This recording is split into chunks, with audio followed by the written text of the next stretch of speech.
জিহাদের জন্য মুসা নবী বনি ইসরাইলকে বললেন, উদখুলু হাদিহিল ক্বরিয়া, এই এলাকায় তোমরা প্রবেশ করো, যেখান থেকে মন চায় যেইভাবে মন চায় তোমরা খাও, খাবার খাও, কোনো সমস্যা নাই। ওয়াদখুলুল বাবা সুজ্জাদা, দরজা দিয়ে প্রবেশ করবা সিজদা অবস্থায়। 1 নাম্বার, এই গ্রামে তোমরা প্রবেশ করো। 2 নাম্বার, দরজা দিয়ে যখন প্রবেশ করবা সিজদা অবস্থায় প্রবেশ করবা। ওয়াকুলু হিত্তাতুন নাগফির লাকুম খাতায়াকুম। 3 নাম্বার, আল্লাহর কাছে বলবা হিত্তা হিত্তা, এই হিত্তা মানে আল্লাহ মেহেরবানি করে আমাদের গুনাহগুলো তুমি মাফ করে দাও। আল্লাহ এই কথা বলে দেওয়ার পর আল্লাহ বলেন, ফাবাদদালাল্লাযীনা যালামু কাওলান গায়রাল্লাযী ক্বিলা লাহুম, আমি তাদেরকে যা বললাম মুসা নবীর মাধ্যমে তারা কথা পরিবর্তন করে দিল। এদেরকে বললাম সিজদা অবস্থায় ঢোকার জন্য, এরা এইভাবে না ঢুইকা নিতম্বটা এইভাবে দিয়া, মাথা এইভাবে দেয় না, মানে আল্লাহ যেটা বলবে উল্টাটা করতে হবে।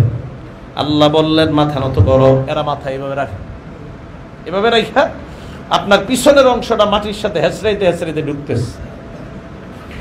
এরপর আল্লাহ বললেন কুলু হিত্তা, আল্লাহর কাছে বলো আল্লাহ তুমি আমাদের গুনাহ মাফ করে দাও। এরা হিত্তর পরিবর্তে কয় হিন্ত।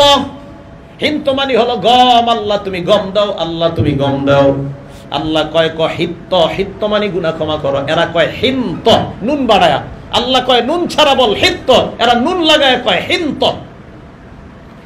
হিত্ত মানে গুনাহ মাফ করো, এরা হিত্ত, হা ত তা হিত্ত, এরা হা নুন ত তা মানে হিন্ত, মানে আল্লাহ গম দাও, গমের বিচি দাও, আমরা মাটিতে চাষাবাদ করব। আল্লাহ কয় হিত্ত, এরা কয় হিন্ত, উল্টা। এই কথা বলার পর আল্লাহ পাক রব্বুল আলামিন এদেরকে কিন্তু আযাব দিয়েছেন।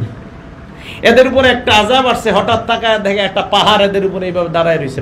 পাহাড় এইভাবে উপরে আসছে পাহাড়। মুসা নবীরে কয় মুসা এটা আবার কি? কয় পাহাড়। চারোদিকে তাকায়া দেখে পানি, এই পানির মধ্যে হঠাৎ তাকায়া দেখে সমুদ্র, আগুনের সমুদ্র, সামনে পিছনে ডানে বামে যাওয়ার রাস্তা নাই। মুসা নবীরে বলে মুসা পয়গম্বর আল্লাহকে বলে এই আযাব থেকে মুক্তি দেওয়ার জন্য। আল্লাহ কয় এদেরকে বলেন এই আযাব থেকে আমি মুক্তি দিলে তারা আর নাফরমানি করবে কিনা? কয় না না। আল্লাহ যখন ওই পাহাড় নামক আযাব সরায়া দেয়, ওই মুহূর্তে তারা সেজদা যেইভাবে দেয় ওইভাবে না দিয়া শুয়ে গেছে, সব মাটিতে শুয়ে গেছে। এরপর যখন মুসা নবী এদেরকে বিভিন্ন সময় বলতেন তোমরা সেজদা করো, ওরা সেজদা করতো শুয়া শুয়া। মুসা নবী বলেন এইভাবে কেন সেজদা করো? কয় এইভাবে সেজদা অবস্থায় আল্লাহ পাহাড় নামক আযাব সরায়া দিছিল, তাই এখন শুয়া শুয়া সেজদা করব। আল্লাহ যা বলবে এরা উল্টাটা করে। এই ঘটনাগুলো বলার দ্বারা আমার একটা উদ্দেশ্য আছে। আল্লাহ পাক রব্বুল আলামিন এইভাবে প্রত্যেকটা কথা বলতেছেন আর বলতেছেন যে এদেরকে আমি নিদর্শন দেখাই। বেঈমানরা ঈমান আনে না, আর ঈমানদাররাও আবার নাফরমানি করতেই থাকে। এবার আল্লাহ কি বলে দেখেন, ফাকুল্লান আখাযনা বিযামবি, আমি সবগুলারে গুনাহের কারণে পাকড়াও করলাম, সবগুলারে আমি গুনাহের কারণে পাকড়াও করলাম। ফামিনহুম মান আরসালনা আলাইহি হাসিবা, আল্লাহ বলেন এদের কাউকে আমি আযাব দিলাম। আরসালনা আলাইহি হাসিবা, আদ সম্প্রদায়কে আমি এমন আযাব দিলাম টানা 7 দিন অথবা টানা 7 দিন 8 রাত্র তাদেরকে আমি ধারাবাহিক ভয়ঙ্কর বাতাসের একটা আযাব দিলাম, অথবা বিশাল ভয়ঙ্কর একটা চিৎকারের আযাব দিলাম। ওয়ামিনহুম মান আখাযাতহু সাইহা, সাইহা মানে চিৎকার, এই চিৎকারের আযাব সামুদ সম্প্রদায়কে দিলাম।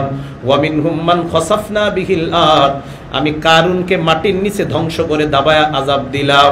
ওয়ামিনহুম মান আগরাকনা, আমি ফেরাউনকে পানির মধ্যে ডুবায়া আযাব দিলাম। আল্লাহ বলেন এইগুলা কেন আমি দিলাম?